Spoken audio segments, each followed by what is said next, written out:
안녕하세요, 당석일이십니다.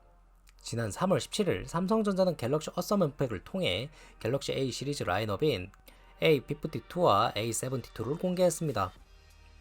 이렇게 별도의 언팩 행사를 진행한다는 건 올해는 물론 앞으로도 갤럭시 A의 라인업을 강화하면서 플래그십과의 격차를 줄여 더 많은 수요를 가져오겠다는 의미로도 보입니다. 아직 A52와 A72가 국내에 출시되지는 않았지만 두 모델보다도 상위 모델인 A82는 국내에 곧 출시될 예정입니다. 바로 갤럭시 퀀텀2라는 이름으로 말이죠. 출시 전 먼저 만나본 갤럭시 퀀텀2에 대해 요약을 하자면 완벽할 수 있었으나 2% 아쉬운 친구라고 정리할 수 있겠습니다. 전면은 6.7인치 WQHD 플러스 인피니티 5 엣지 디스플레이가 탑재되었으며 고릴라 글래스 6와 FHD 플러스 한정이지만 120Hz 주사율도 사용할 수 있다는 점이 꽤 긍정적으로 다가옵니다. 플래그십에서는 적용되는 120Hz 프로모션 디스플레이는 보다 더 부드러운 화면 움직임을 통해 게임이나 웹서핑, 웹툰 등에서 그 메리트가 확연히 달라지는 걸 느낄 수 있습니다. 120Hz를 쓰다가 다시 60Hz로 돌아가게 되면 이 차이는 더욱 크게 느껴지죠. 생체인식 기술 중 하나인 초음파 방식의 디스플레이 내장 지문 인식 센서를 지원하고 있으며 인식률도 오류 없이 거의 일정한 정확도를 보여줬습니다.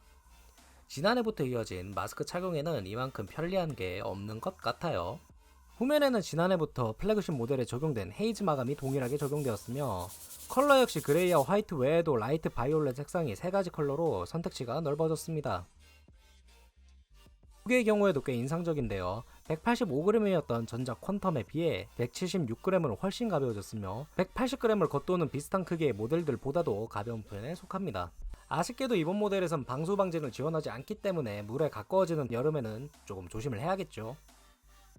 갤럭시 퀀텀2의 왼쪽 측면에는 어떤 버튼도 없이 깔끔하며 오른쪽 측면에는 볼륨, 전원 버튼이 위치해 있습니다. 하단에는 USB-C 포트와 스피커가, 상단에는 유심 및 마이크로 SD카드 슬롯이 위치해 있고요.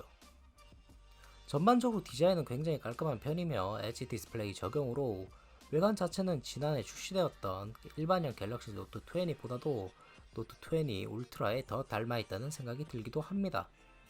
스테레오 스피커를 지원하고 있기 때문에 이어폰 없이도 실감나는 양방향 사운드를 경험할 수 있습니다. 스피커의 성능 자체도 좋은 편이며 영화나 게임을 할 때 한층 더 몰입감 있게 집중이 가능했습니다. 후면 카메라의 경우 OIS를 지원하는 6400만화소 카메라를 메인으로 1200만화소 초광각 카메라, 500만화소 접사 카메라를 통해 트리플 렌즈를 구성했습니다. 전면에는 1000만화소 듀얼 픽셀 카메라를 지원하고 있으며 OIS와 듀얼 픽셀 역시 플래그십에서나 볼 수 있었던 특징인 만큼 꽤 만족도 높은 결과물을 만들어낼 수 있었습니다. 카메라 범퍼는 약간이라는 말이 어울릴 정도로 돌출되어 있어 케이스 없이 사용하는 유저분들도 만족스러울 것 같네요. 내부 설정에서는 6400만원에서 고해상도 촬영 역시 지원하고 있으며 프로 모드를 통해 원하는 촬영 세팅도 가능합니다. 싱글 테이크를 비롯 그동안 갤럭시에서 지원되어 왔던 다양한 상황별 맞춤 기능들 역시 동일하게 지원하고 있습니다. 동영상 촬영의 경우에도 최대 UHD 30fps의 촬영을 지원하며 슈퍼 스테디 기능을 활성화해 걸으면서도 흔들림 없는 동영상 촬영도 가능했습니다.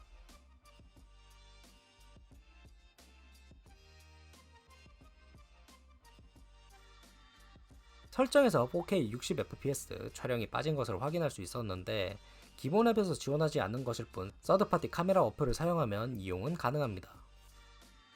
전면 카메라 화질도 꽤 마음에 들었는데요. 인물 촬영은 물론이거니와 후면 카메라로 인물 모드를 활성화해 촬영할 때도 꽤 깔끔하게 나와줬습니다.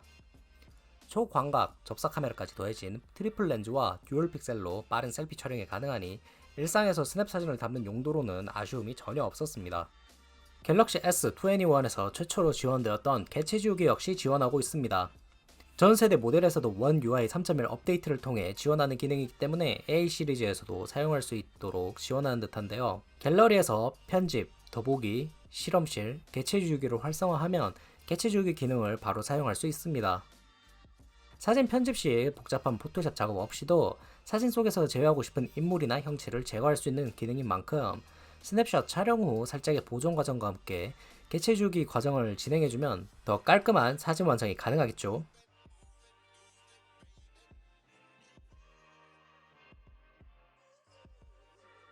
성능의 경우 스냅드래곤 855 플러스를 탑재해 이전까지 중국기라고 생각하면 조금 부족했던 퍼포먼스도 충분히 채웠습니다. 128기가 스토리지 대용량 메모리에 외장 SD 슬롯으로 최대 1TB까지 확장이 가능합니다. 다만 8기가 램을 지원하던 전작과 달리 6기가 램은 조금 아쉬운 포인트인데 실사용에 있어서 부족한 점은 거의 없었습니다.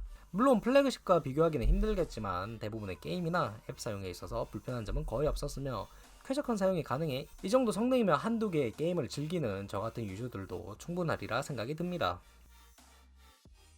배터리는 4500mAh로 문자나 카카오톡과 같은 메신저와 유튜브 사용이 잦은 제 사용 패턴에서는 10시간 정도의 사용이 가능했으며 무선 충전을 지원하지는 않지만 25W 고속 충전을 지원해 배터리 부족 시 빠른 충전으로 아쉬운 점은 없었습니다. 퀀텀2의 특징인 양자 난수 생성 칩셋은 예측이 불가능하고 패턴이 없는 순수 난수를 생성, 인증과 금융, 메신저 등 보안이 필수적인 서비스를 더 안전하게 사용할 수 있도록 돕는다는 점이 핵심입니다. 다만 전작에서는 일부 특화 서비스에서만 양자 보안 기능을 제공했으나 이번에는 표준 키스토어를 적용하는 서비스는 별도의 개발 없이 인증, 결제 기능 실행 시 양자 보안 기술이 자동으로 적용된다는 차이가 있습니다. 양자 보안 적용 서비스 중 하나인 SK페이를 먼저 사용해봤습니다. SK페이로 결제하게 될 경우 개인 패스워드를 입력해야 하나 SKT5GX 퀀텀으로 연결 보호를 설정하게 될 경우 양자 보안 기능을 통해 예측이 불가능한 순수 난수를 생성, 더욱 안전한 서비스 사용이 가능하도록 도와줍니다.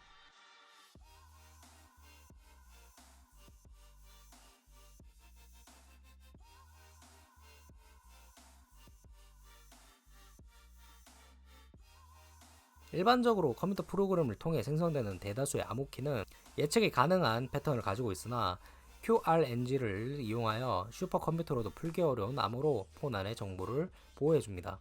패스워드 입력이 아닌 생체 인증을 통해 이뤄지기 때문에 더욱 간편하면서 직관적이기도 해 유저 입장에서도 접근성은 훨씬 높기도 하고요. 모바일 증명 서비스를 제공하고 있는 이니셜 앱에서도 양자 보안 퀀텀 서비스를 만나볼 수 있었는데요. 스마트폰으로 대부분의 금융, 보험, 사이트 로그인부터 결제, 증명서 발급 등이 간편해진 시대에 더욱 진화된 보안 기술로서 정보 유출에 대한 걱정을 덜 수 있게 만들어줍니다. T월드, 패스, T멤버십 등 SKT 서비스는 물론 신한은행이나 SC, 제일은행 등 다양한 서비스에 양자 보안 기술이 적용되었으며 삼성카드나 플로우, V컬러링 등의 서비스에도 확대 적용될 예정이라고 하니 참고해두면 좋겠네요. 69만 9,600원의 출고가에 플래그십 못지않은 스펙을 갖춘 갤럭시 퀀텀2. 갤럭시 A82가 지난 A80처럼 로테이션 카메라를 탑재하지는 않을까 기대를 했지만 준수한 성능에 출시된 점도 의외로 괜찮은 듯 합니다. 8GB 램에 IP67 등급 정도의 방수 방지만 지원해줬다면 100%의 만족도를 보여주지 않았을까 하는데 아마 차기 S21 FE의 팀킬 방지를 위해 스펙 조정이 들어간 것 같습니다. 빅테크 시대에 어울리는 양자 보안 5G 스마트폰으로 더 안전한 암호 환경을 경험해보는 건 어떨까 하며 갤럭시 퀀텀2의 소개는 여기서 마무리하겠습니다.